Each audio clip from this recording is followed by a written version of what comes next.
اس زمانے میں عرب کا دستور یہ تھا کہ جب ان کے ہاں کوئی بچہ ہوتا تو وہ دیہات سے آنے والی دائیوں کے حوالے کر دیتے تھے تاکہ دیہات میں بچے کی نشو و نما بہتر ہو اور وہ خالص عربی زبان سیکھ سکے۔ دائیوں کا قافلہ مکہ میں داخل ہوا۔ انہوں نے ان گھروں کی تلاش شروع کی جن میں بچے پیدا ہوئے تھے۔ اس طرح بہت سی دائیاں جناب عبد المطلب کے گھر بھی آئیں۔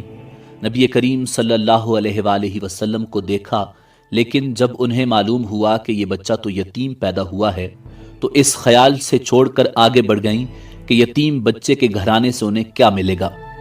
اس طرح دائیاں آتی رہیں اور جاتی رہیں۔ کسی نے آپ کو دودھ پلانا منظور نہ کیا، اور کرتی بھی کیسے؟ یہ سعادت تو حضرت حلیمہ سعدیہ رضی اللہ تعالی عنہا کے حصے میں آنا تھی۔ جب حلیمہ مکہ پہنچی تو انہیں معلوم ہوا سب عورتوں کو کوئی نہ کوئی بچہ مل گیا ہے، اور اب صرف وہ بغیر بچے کے رہ گئی ہیں، اور اب کوئی بچہ باقی نہیں بچا۔ ہاں، ایک یتیم بچہ ضرور باقی ہے جسے دوسری عورتیں چھوڑ گئی ہیں۔ حلیمہ سعدیہ نے اپنے شوہر عبداللہ ابن حارث سے کہا، خدا کی قسم مجھے یہ بات بہت ناگوار گزر رہی ہے کہ میں بچے کے بغیر جاؤں، دوسری سب عورتیں بچے لے کر جائیں، یہ مجھے تانے دیں گی، اس لیے کیوں نہ ہم اسی یتیم بچے کو لے لیں۔ عبداللہ بن حارث بولے، کوئی حرج نہیں، ہو سکتا ہے اللہ اسی بچے کے ذریعے ہمیں خیر و برکت عطا فرما دیں۔ چنانچہ حضرت حلیمہ سعدیہ رضی اللہ تعالی عنہا جناب عبد المطلب رضی اللہ تعالی عنہ کے گھر گئیں۔ جناب عبد المطلب اور حضرت آمنہ سلام اللہ علیہا نے انہیں خوش آمدید کہا۔ پھر حضرت آمنہ رضی اللہ تعالی عنہا انہیں بچے کے پاس لے آئیں۔ آپ اس وقت ایک اونی چادر میں لپٹے ہوئے تھے، وہ چادر سفید رنگ کی تھی۔ آپ صلی اللہ علیہ وآلہ وسلم کے نیچے ایک سبز رنگ کا ریشمی کپڑا تھا۔ آپ سیدھے لیٹے ہوئے تھے۔ آپ کی سانس کی آواز کے ساتھ مشک کی سی خوشبو نکل کر پھیل رہی تھی۔